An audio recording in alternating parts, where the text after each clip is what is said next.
Ukraine just lit the fuse on Russia's nightmare. In the dead of night, over the frozen forest of the Mersha, 3 massive Ukrainian FP-5 Flamingo cruise missiles slammed into the heart of Russia's most guarded missile factory, Votkinsk Machine-Building Plant. Flames shot hundreds of meters into the sky. Satellite images the next morning showed blackened craters where Iskander and Oreshnik production lines once stood.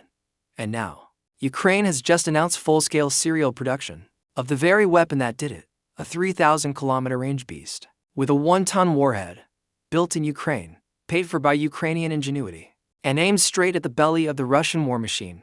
This isn't a drone swarm. This isn't a gifted Storm Shadow. This is homegrown Ukrainian Hellfire, longer range than anything Moscow ever imagined KYV could field. And tonight, we're walking you through every second of how it happened and what it means for the rest of this war. **** or 3 brutal years. Russia pounded Ukrainian cities with missiles while screaming that Ukraine could never hit back. Deep inside the motherland, Moscow's generals laughed at the idea of KYV building anything longer than 500 kilometers. They were wrong. Enter Firepoint, a private Ukrainian defense company most people had never heard of. Working in secret workshops, under constant threat of Russian strikes, engineers reverse-engineered scrap Soviet-era AI to 5TL turbofan engines, married them to a massive new airframe, and created the FP-5 Flamingo, 12 meters long, 6-meter wingspan when deployed, 1,150-kilogram high explosive warhead, more than double the punch of a Tomahawk, subsonic, low-flying, radar-evading profile that hugs the treetops and valleys like a ghost. Cost roughly $500,000 per missile, cheap enough to mass produce. Range a staggering 3,000 kilometers. That puts every major Russian oil refinery, every ammunition depot east of the Urals, every strategic bomber base in Siberia, everything inside the kill zone.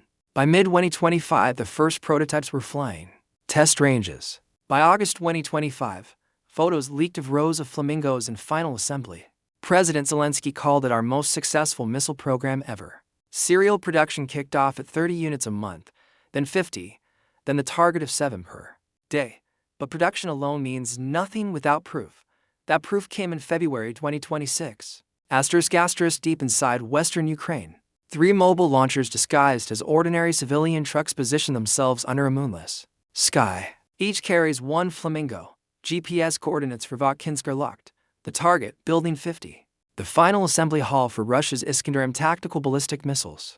And the brand new Oreshnik intermediate range system, the same system Moscow used to terrorize Ukrainian cities in late 2024. Engineers finished the final pre-flight checks. Solid rocket boosters ignite for 3 seconds, hurling the 3.5-ton missiles into the air. Wings snap open, turbofans spool up. The Flamingos drop to 50 meters altitude and scream east at 800 kilometers per hour. Russian early warning radars, blinded by Ukrainian electronic jamming and decoy drones launched minutes earlier. The missiles are already ghost. ***, the first Flamingo bursts through the final layer of Russian air defense. S-400 batteries around Votkinsk fire, but the Flamingos see skimming. Terrain following flight path and low radar cross-section make it almost impossible to track in time. 2 interceptors explode harmlessly behind it. Impact. 1 ton of high explosives detonates inside the main production hall. A second Flamingo hits the adjacent component storage warehouse. The third slams into the power substation feeding the entire complex. Fireballs light up the night. Russian state TV later claims minor damage. Independent satellite imagery from Planet Labs and Maxar tells a different story. Entire roof sections collapsed. Heavy machinery twisted into scrap. Thick black smoke pouring from the ruins for hours. Western analysts estimate months, possibly years of lost production capacity for Russia's most advanced missiles. Ukrainian military intelligence confirms the hit within minutes. A quiet message ripples through Kyiv's command centers. Flamingo works. ***, Moscow wakes up to the worst possible news. The plant that builds the very missiles they rely on to threaten Europe just got gutted by a Ukrainian weapon Russia didn't even know existed in quantity. Kremlin spokesman Dmitry Peskov calls it a terrorist act. Putin cancels a planned trip and convenes an emergency Security Council meeting. Russian long-range bombers and cruise missiles immediately launch revenge strikes on suspected Ukrainian production sites. 1 Firepoint facility near the Polish border takes damage, but here's the twist. Ukraine had already dispersed production. Flamingo assembly lines are now spread across multiple hardened mobile workshops. The blow hurts, but it doesn't stop the line. ***, satellite images flood the internet, Craters, burned-out structures. Russian repair crews in hazmat suits trying to contain fires still smoldering in ammunition storage. Military analysts on both sides go silent for a moment, then the assessments pour in. The Flamingo didn't just damage a factory, it proved Ukraine can now reach any target in European Russia with precision and power. One missile equals the destructive effect of 10 shape drones, but with 10 times the reliability and payload. Russia's entire air defense network, already stretched thin across 11 time zones, just became obsolete overnight.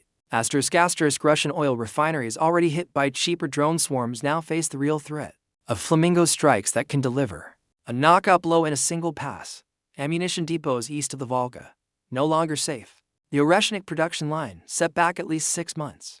NATO intelligence quietly briefs allies. Ukraine just achieved strategic parity in long-range strike capability without a single Western long-range missile being delivered. Inside Ukraine, morale skyrockets. Factory workers at Fire Point reportedly cheered when the Votkinsk strike footage played on breakroom TVs. President Zelensky visits the production line days later. Cameras rolling. "We are not just defending," he says. "We are striking back harder than they ever imagined." Asterisk and now the real game changer. Firepoint announces it has hit the target of 210 missiles per month, 7 per day. Every single one capable of flying 3,000 kilometers and carrying enough explosive to level a football field-sized target. The production cost is dropping.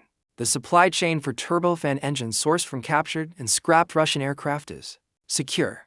Ukraine is turning the tables with industrial warfare. Russian analysts on state TV are no longer laughing. One retired colonel, speaking off-script, mutters, "This changes everything. We cannot defend 3,000 kilometers of border with the same number of S for OOS we have now." Let's break down why this weapon is so devastating. Tactically, the Flamingo uses a classic cruise missile profile: low altitude, constant terrain masking, inertial plus GPS plus terrain contour matching guidance for 14-meter accuracy even if jammed. It can loiter if needed, wait for air defenses to commit elsewhere, then strike. One missile can take out an entire S-400 battery or a critical command bunker. Strategically, Ukraine no longer has to beg the West for ATACMS or Storm Shadow. They build their own. And because the Flamingo is cheaper than Ukrainian-made, they can fire them in salvos, something Russia cannot match, without burning through its own dwindling high-end missile stocks.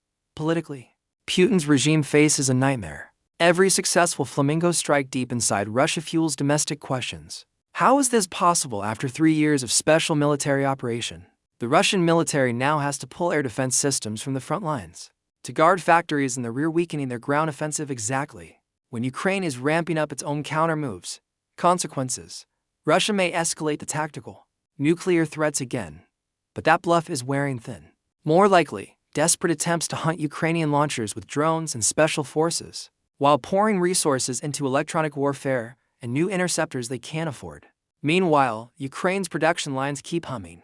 This is asymmetric warfare at its finest. David didn't just pick up a slingshot, he built a guided missile factory in the middle of the fight. The war that Russia promised would be over in 3 days is now entering its 4th year with Ukrainian missiles flying deeper than ever before. What happens next? Will Ukraine now turn its Flamingo fleet on Russia's strategic bomber bases in Engels and Alenia? Will the next wave of strikes finally collapse Russia's oil export economy? Or will Moscow find a way to shut down Firepoint before the production rate hits 10 missiles a day? The clock is ticking. The skies over Russia are no longer safe, and the Flamingo is just getting started. Drop your thoughts in the comments right now. Can Russia survive a sustained Flamingo campaign? Or is this the beginning of the end for Putin's war machine?